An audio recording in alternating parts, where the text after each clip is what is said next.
इच्छितो. आपल्याला आठवत असेल परवाकडेच मी इथेच पोडियमवर येऊन सांगितलं होतं की मुंबईचा आमदार म्हणून आम्ही सर्वच शिवसेना उद्धव बाळासाहेब ठाकरे पक्षाचे मुंबईचे आमदार म्हणून आम्ही मुख्यमंत्री महोदयांकडे मागणी केली होती की कलेक्टर लँड ते फ्री होल्ड लँड करण्यासाठी जो प्रीमियम आकारला जातो ती पॉलिसी वाढवून साधारणपणे 1% आणावी. लोकांना गृहनिर्माण संस्थेना मदत होईल याची आज मुख्यमंत्री महोदयांनी घोषित केलेलं आहे की ती पॉलिसी वाढवली जाईल. साधारणपणे 5% ते आणलं जाईल. मी त्यांचे आभार मानतोच कारण आमची मागणीला यश आलेलं आहे. तरी देखील पुन्हा एकदा आम्ही प्रयत्न करत आहोत की 5% नाही तर ते 1%वर यावं जेणेकरून गृहनिर्माण संस्थेना अजून मदत होईल. या राज्यामध्ये एक तर गृहमंत्री नाही आहेत. गृहमंत्री कोण आहेत अजून आतापताच नाही आहे. कायदा सुव्यवस्थेचा परिस्थिती आपण पाहताय. आपल्याला बीडमध्ये काय झालं, परभणीमध्ये काय झालं, राजकीय हल्ले सुरू झालेले आहेत आणि कुठच्याही राजकीय पक्षाची अशी तोडफोड करणं कार्यालयाची हे कितपत योग्य आहे हे रिफ्लेक्शन आहे राज्याच्या सरकारवर, मुख्यमंत्र्यांवर. कारण आत्ता तरी गृहमंत्री कार्यरतच नाहीत, कोण आहेत आम्हाला माहिती नाही. दुसरी गोष्ट म्हणजे आपण पाहताय की परवापासून म्हणजे जेव्हापासून केंद्राच्या गृहमंत्री महोदयांनी महामानव डॉक्टर बाबासाहेब आंबेडकरांचा अपमान केला, देशाचा अपमान केला, संविधानाचा अपमान केला, त्यानंतर देशभरात काही जगभरात ह्याचे पडसाद उमटत आहेत. लोक आंदोलन करत आहेत, निषेध व्यक्त करत आहेत आणि ते निषेध कुठे ना कुठेतरी डायव्हर्ट व्हावं म्हणून त्यांनी ते आंदोलन आज केलेलं आहे. पण हे काय घाबरणारे आमचे कार्यकर्ते कोणी नहीं है. हाँ, फिर वो आईसीयू में गए, फिर स्पीकर फोन पे बात हुई और वापस आईसीयू में गए. लेकिन मैं यही कहना चाहता हूँ, ये मैंने एएनआई पे देखा, मुझे सच क्या है पता नहीं क्योंकि एएनआई बहुत सारे अलग अलग चीज़ें दिखाते रहता है. लेकिन एक ही बात है, ठीक है ना, पण त्यांचं परवाचं गृहमंत्री महोदय जे बोलले त्याच्यावर उत्तर काय? ते माझ्यासोबत येऊन बोलावं ना, मी त्यांचं स्वागत करतो, इथे येऊन बोलावं, त्यांनी प्रश्न विचारावं. त्यांना भीती वाटत असेल ना आमच्या बाजूला येऊन उभं राहावं. ते येऊच नाही शकत. एवढं गोड गोड बोलले आज मला वाटलंय की देशात आपण जगात पुढे सर्वोत्तम राज्य. सत्य परिस्थिती सदनाच्या बाहेर आहे, सत्य परिस्थिती इथे आहे आणि ती परिस्थिती मला वाटतं आपल्या सर्वांना माहिती आहे. आणि म्हणून आमचा जो प्रश्नचिन्ह अजूनही मॅन्डेटवर आहे तो आहे. ठीक आहे, मी तुम्हाला एकच सांगतो, शेवट्याला जे बोलले आहेत, जे मी मगाशी पण बोललो, त्यांनी सांगितलं ते सत्तेत आहेत, आम्ही विरोधात आहोत, मान्य.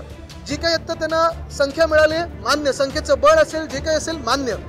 पण ह्या राज्यासाठी आम्ही 20 लोक असू, 2 लोक असू, आमच्या सूचना ज्या काही असतील, कन्स्ट्रक्टिव्ह सूचना ज्या असतील त्या जर त्यांनी ऐकल्या तर राज्य चांगलं चालू शकेल. त्यांच्याकडून सूचना असतील, आमच्याकडून सूचना असतील, हे ऐकणं गरजेचं में हुआ. अगर आप देखिए तो राहुल गांधी जी के ऊपर कोई चल के आया, धक्का मुक्की करने की कोशिश की, लेकिन ये सारे डाइवर्जनरी टैक्टिक्स है.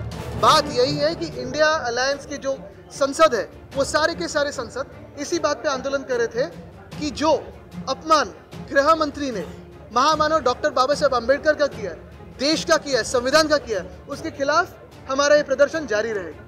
मला वाटतं एक आहे की असं चांगले जगत राहणं चांगलं आहे. म्हणजे आता असं वाटायला लागलं ना की सगळेच महाराष्ट्रातले विषय संपलेत आणि 5 वर्ष पुढची काही बघायलाच गरज नाही, एकदम बिलकुल संपलेत. पण सत्य परिस्थिती बाहेर आहे. हाऊसमध्ये आम्ही पण बसून चांगलं ऐकत होतो, कथन चांगलं झालं, पण सत्य परिस्थिती त्यांच्या बोलण्याच्या पलीकडे. एक निश्चित आहे की त्यांनी जे शेवटाला सांगितलं की विरोधी पक्ष असो किंवा सत्ताधारी पक्ष असो, महाराष्ट्राची सेवा करताना दोन्हीकडून चांगल्या गोष्टी, चांगल्या सूचना जर होत असतील तर दोघांनी ते ऐकून घ्यावं. बघा, दुरावा नसायला पाहिजे.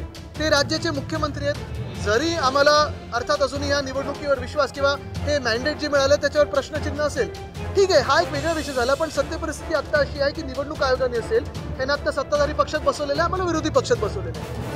राज्याचे मुख्यमंत्री ते नुसते एका पक्षाचे नाही आहेत, त्याच्यात विरोधी पक्षाचे देखील अनेक विषय असतात. माझ्या मतदारसंघातले असतील, कोणाच्या अजून मतदारसंघातले असतील, आमच्या मतदारसंघातले विषय सोडवणं ही तेवढीच जबाबदारी त्यांची आहे जेवढी त्यांची जबाबदारी त्यांच्या पक्षातल्या लोकांची आहे. आणि हे सगळं होत असताना आम्हाला देखील जनतेने निवडून दिलेलं आहे, अनेक लोकांनी मतदान केलेलं आहे, सोबत केलं असेल, विरोधात केलं असेल, पण जनतेचे विषय सोडत असताना सरकारने कुठेही त्यांची जी शपथ आहे ना की भेदभाव न करता न्याय केला जाईल, मला वाटतं त्या शपथीला जागणं गरजेचं आहे. आणि तीच शपथ सांगते की सगळ्या बाजूच्या पक्षाच्या आमदारांना मदत पूर्णपणे करणं ही त्यांची जबाबदारी, ती पार पाडली पाहिजे. त्याच नात्याने आम्ही जातो. त्यांच्याकडे मेजॉरिटी मिळवलेली आहे, ठीक आहे, ते वेगळं आहे. खाती वाटप सोडा, अनेक लोक दिसतच नाही आहेत मंत्रीपद न मिळाल्यामुळे. काही मंत्री ते विचार येऊन बसतात पण काय उत्तर द्यायचं हे कळत नाही. बरं, महत्त्वाचा विषय हा आहे, तुम्ही लक्षात घ्या. मला वाटत नाही कधी असं इतिहासात झालं असेल की पक्षांना पण माहित नाही त्यांच्याकडे कुठचं खातं. आमच्याकडे जेव्हा 6 मंत्री आमच्या मंत्रिमंडळात होते तेव्हा पक्षानं त्यांची खाती दिली होती आणि ते मंत्री बघत होते. 2-2 मंत्री होते प्रत्येक पक्षातून. आता मंत्र्यांचं एक्सपेन्शन झालंय, अनेक लोक नाराज आहेत वगैरे, ते सगळं वेगळं. पण प्रश्न असा पडतो ना की एवढं अधिवेशन चालू असताना आमच्या मतदारसंघातले नागरिक आम्हाला विचारतात, तुम्ही नागपूरमध्ये आहात, आमचा प्रश्न उपस्थित केला का? आणि आम्हाला देखील हा प्रश्न पडलाय की आम्ही जर प्रश्न उपस्थित केला तर ते लिहायचं कोणाला, प्रश्न विचारायचा कोणाला?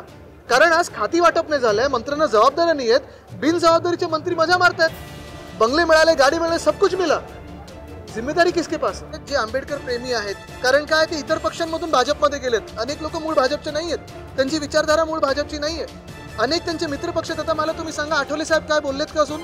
त्यांना प्रश्न विचारला गेलाय का? नितीश कुमारजींची काय भूमिका असेल, चंद्रबाबूंजींची काय भूमिका असेल, दादांची काय भूमिका असेल, गद्दार यांची तर सोडा, ते काय कुठेही काही भूमिका घेतात, पण चिराग पासवानची काय भूमिका असेल? ह्या सगळ्या लोकांची भूमिका जर कळली आम्हाला तरी चांगलं होईल. कारण काय झालेलं आहे, ज्या महामानवांनी आपल्याला सर्वांना अधिकार दिला या संसदेत यायला, या विधान भवनात यायला, या सदनात यायला, त्याच सदनामध्ये अनेक आंबेडकर प्रेमी जनता म्हणजे देशप्रेमी जनता म्हणजे संविधान प्रेमी जनता, त्यांचा अपमान देखील परवा झालेला आहे. कसा कसा कुठे कुठे वापरतात बघा. हीच मानसिकता ब्रिटिशर्सची होती, हीच मानसिकता यांची आहे. ईव्हीएम किंवा निवडणूक आयोगाच्या विरोधात बोलणं म्हणजे देशाच्या विरोधात बोलणं नाही, भाजपच्या विरोधात बोलणं म्हणजे देशाच्या विरोधात बोलणं नाही. भाजप म्हणजे देश नाही, निवडणूक आयोग म्हणजे देश नाही. निवडणूक आयोगाने जर काही चुकीचं केलं असेल, कुठेही अनियमितता असेल, भ्रष्ट कारभार असेल, चुकीचा कारभार असेल, तर आम्हाला अधिकार आहे, तो महामानव डॉक्टर बाबासाहेब आंबेडकरांनी दिलेला आहे की तो विषय तुम्ही उचलून धरा. असेल आणि खरं नसायला पाहिजे पण असेल तर मला सांगा, बॉर्डरची देखरेख कोण करतो? या सरकारची जबाबदारी आहे की केंद्र सरकारची जबाबदारी आहे?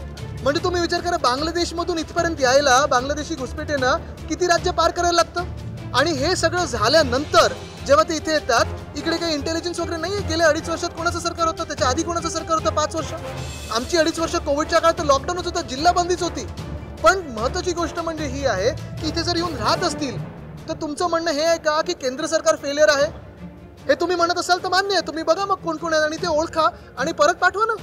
पण एका बाजूला तुम्ही सांगता इथे घुसलेले आहेत बांगलादेशी, दुसऱ्या बाजूला बांगलादेशमध्ये हिंदूंवर जो अत्याचार चाललाय तो तुम्ही रोखू शकत नाही, आणि तिसऱ्या बाजूला जेव्हा तुम्ही दिल्लीमध्ये असेल किंवा महाराष्ट्राच्या निवडणुकीच्या आधी ते काही रोहिंग्याबद्दल बोलता, ते रोहिंग्या यायला तुम्ही हरदीप सिंग पुरींचं स्टेटमेंट बघा ना ट्विटरवर. त्या दिवशी केजरीवाल साहेबांनी दाखवलेलं आहे की हरदीप सिंग पुरी साहेबांनीच रोहिंग्याच्या कॉलन्या दिल्लीत बसवलेल्या आहेत.